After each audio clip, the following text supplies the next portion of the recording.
Hi, and welcome to Angie's Tasty Tuesday, brought to you by Transition Nutrition and Fitness Coaching. I'm Angie, and I'm here every Tuesday to bring you a new and delicious whole food plant-based meal that you can incorporate into your family's weekly menu. This month, we've been focusing on ways to get those colorful vegetables into our diet because there's still a little color outside in January. So today, even though it's going to be not real colorful, we are using cauliflower, which is a cruciferous vegetable and really helps with lots of antioxidants and good vitamins and nutrients for our body. We're going to be making a cauliflower mushroom wild rice soup. So I have prepared a couple of the items ahead of time. I've already pre-cooked my 3 cups of wild rice, and I'm going to get ready to cook our cauliflower pearls in just a minute. One of the time-saving things you can do for this recipe is buy the bagged cauliflower pearls instead of buying a whole cauliflower and ricing it yourself.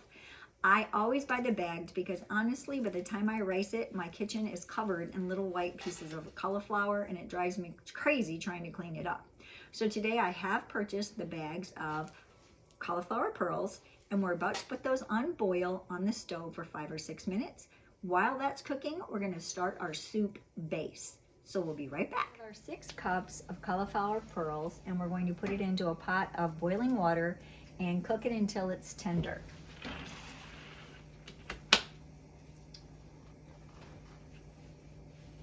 While that's cooking, we're going to take another large stock pot or soup pot and get it heated up, and we're going to saute our veggies that are going to be in our soup.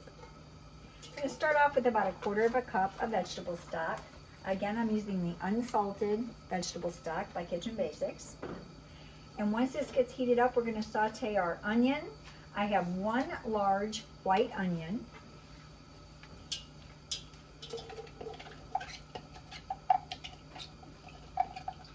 It's been chopped in a little Zlitz chopper.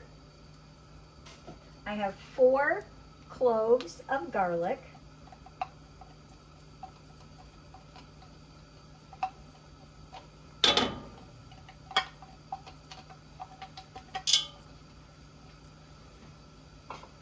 Four stalks of celery that has been diced.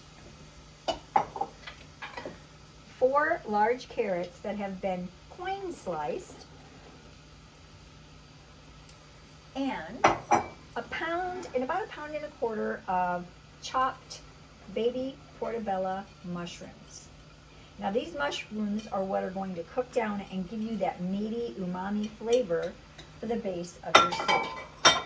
We're going to saute these until they're all nice and tender. Saute your vegetables for about 6 minutes. We're going to go ahead and add 1 teaspoon of crushed rosemary and 1 teaspoon of crushed thyme. I like to put them in the spice grinder because if not, you get like little sticks in your soup and they kind of stick in your teeth. So I always put it in the spice grinder, grind them up together. We're going to add that and continue sauteing until all of the mushrooms have lost their liquid and the carrots and the celery are tender. Now our vegetables are somewhat tender. We're going to add the remaining 4 cups of vegetable stock to our pot. We're going to cover it and reduce the heat and simmer it for about 10 minutes. Meanwhile, we're going to drain our cauliflower pearls and make the sauce that we're going to add to our soup after. To cook, we're going to make the base for our sauce. I've got 6 cups of cooked pearl cauliflower that I have drained, that I'm adding to the blender.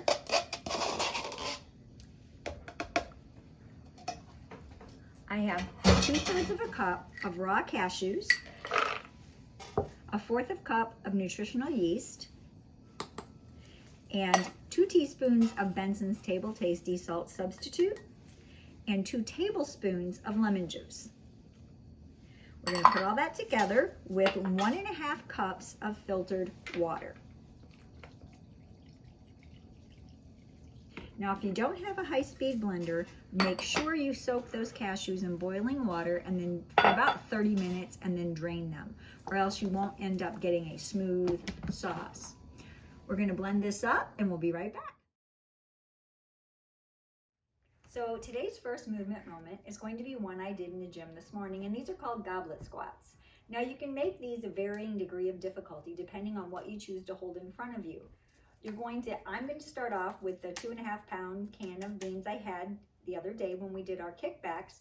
Then if it's not heavy enough for you, you could go to a big can of juice, you could go to a gallon of water, or you could use a dumbbell. And I'm going to demonstrate it with a can of beans and also a dumbbell today. You want your hips to be slightly wider than hip width apart. You want to keep this centered. You want to drop down, keeping your chest up and your eyes forward into a squatting position, and then come back up. So we have our goblet squat here. We're going to go down and come back up. Go down and come back up. Remember to keep your chest up, your core tight, and you're focusing on those big muscles of your hips, your quads, your hamstrings, your glutes, all working together. Here's what it looks like with a dumbbell. You're going to hold it in front of you. Same position. Go down and up. Go down and then squeeze at the top for that good glute tight squeeze. That's your goblet squat. Do 3 sets of 10 to 12 and you'll be good to go. Movement moment. We're going to do a simple bicep curl. I'm going to start off with my same 2.5 pound can. And the one thing you want to make sure is you don't release the pressure on the muscle at the bottom of the move. So we're going to go down and not release. Keep that tension on that muscle and come right back up. Nice and controlled. If you do this, you're using your body's momentum to help you lift the weight. So again, start here, all the way down, keep the tension on the bicep, and come right back up. Down and up. And here's what it looks like with a weight. You are here, up, come down, controlled, up, come down, don't take the tension off the bicep, and come back up. This helps, again, with that muscle in the back of your arm. You want to work the tricep and the bicep to keep this nice and tight. Do 3 sets of 10 to 12 with each arm, and you're good to go. Movement moment, we're going to do an overhead tricep extension. So you're going to take your can of beans, or juice, or jug of water. You're going to lift it over your head, tilt it down, drop it down behind your neck as low as you can go, and extend straight up. So down and up, down and up, down and up. Here's what it looks like with a weight.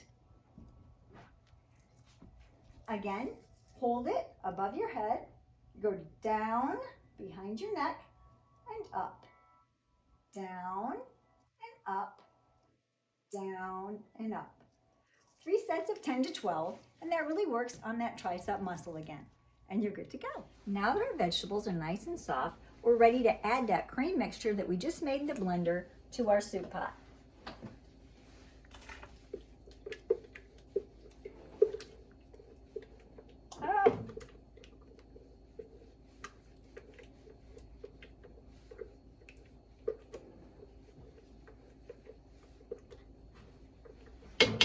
Along with that, we're going to add in our 3 cups of wild rice. And we're going to give it a good stir, put the lid on it, and simmer it for an additional 5 minutes. Here we have our nice hot mug of cauliflower mushroom wild rice soup with a couple of slices of whole wheat bread from another episode of Tasty Tuesday. I hope you enjoy this soup as much as we do. It's a warm and full of flavor and vegetables, comfort food for this time of the year. Until next time, remember, if you'd like to see more of these videos, you can find them here or here. And please remember to hit that subscribe button and that thumbs up. I hope you enjoy this as much as we do. And until next time, remember, plants are the best medicine.